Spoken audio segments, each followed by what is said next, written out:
Hey, good afternoon, everyone. TractorMan44 here. Hey, we're getting ready to work on this pretty nice and new 2005 Kubota Beet 3030 that has tires that are actually fluid filled.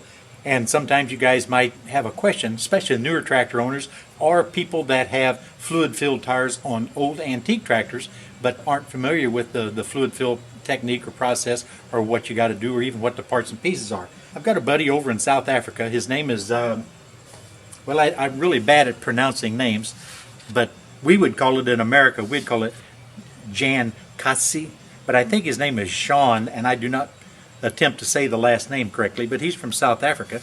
I subscribe to his channel, I follow him, and he follows me and everything. Just a cool old guy. Well, I say old, hell, he's 10 years younger than I am, or even more than that. But at any rate, he's got an old Farmall that he had a problem with some tires and everything, and he had one of those leaking stems. And this is what the problem was on his particular tractor. Well, it was a different problem, but the same thing was wrong that he needed to replace.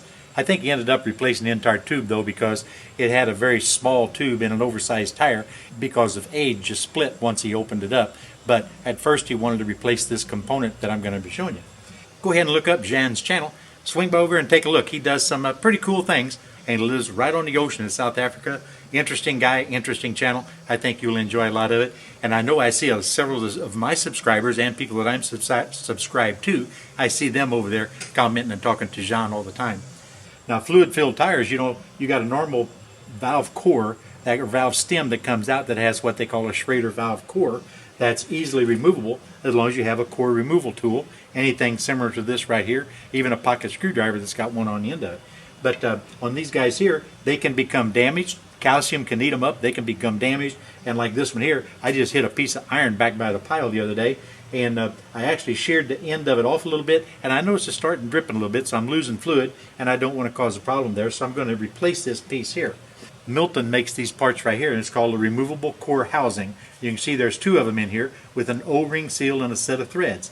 When you pull the valve cap off, down inside is the standard Schrader valve core that you access and remove by means of this valve core removal tool. Whenever you go to fill your tire, there's a special fitting that you can actually purchase, and you remove this stem and you screw this fitting in, and allows you to pump in your water and expel the air that's being replaced by the liquid that you're pumping in, be it beet juice or whatever calcium solution or whatever it is that you use. Sometimes they put propylene glycol, things like that in it. Propylene, not ethylene glycol. Ethylene glycol is going to kill plants and animals and everything. Propylene glycol is planet friendly, it's environmentally friendly.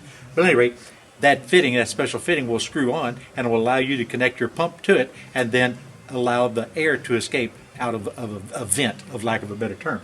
But what we're going to do is we're going to go ahead and pop this guy out and change this real quick. I think it'd be advisable, if you're going to do that, get rid of the air pressure as much as you can before you spin this off, because if you don't, you're going to get liquid all over you. This one here's actually a little bit too full because I got liquid coming out at this particular point right here, and normally I always suggest filling your fluids up to right here, so anything above that line should be air, okay? But I'm going to go ahead and purge a little bit and try to get the pressure out of it.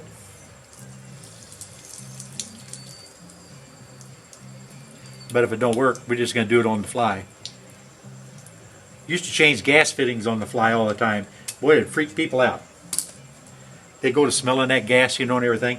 But you and I know that it takes 30% concentration of natural gas, or LP gas, in order for it to ignite. So there really wasn't much of a problem, unless you were to pass out or something, and fill the building full of gas.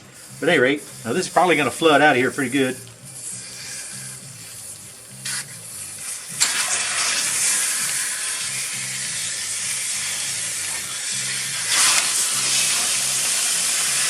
That's got way too much liquid in it. I can tell you, I did not fill this one up. That should be good.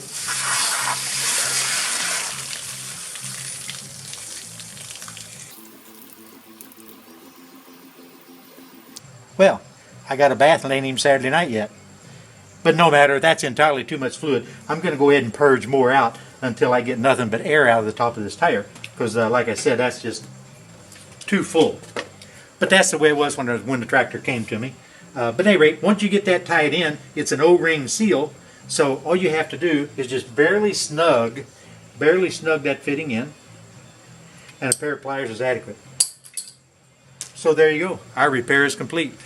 All I got to do is clean my face off, dry off my arms and everything, and we're good to go. So I guess maybe you learned a lesson. Make sure your pressure is definitely bled out before you do it. But this guy here probably runs 15 or 20 pounds of pressure, so that's why it's had a lot of pressure behind it. May as well get the sponge and go ahead and give it a bath. But I don't even know what this is. I think this is a propylene glycol. This here is not the calcium, so I don't have to worry about rotting the rims and stuff out. But I did want to get that leak taken care of. So you know what? Hope you all enjoyed that. Hope you kind of laughed at my the little bath I took just now. But doesn't matter. We got her to where we want it to be. If you take a look here, you can see the damage I've got right here. See how where the actual Schrader inserts in the end, it got smashed and actually damaged the Schrader enough to where it was starting to dribble.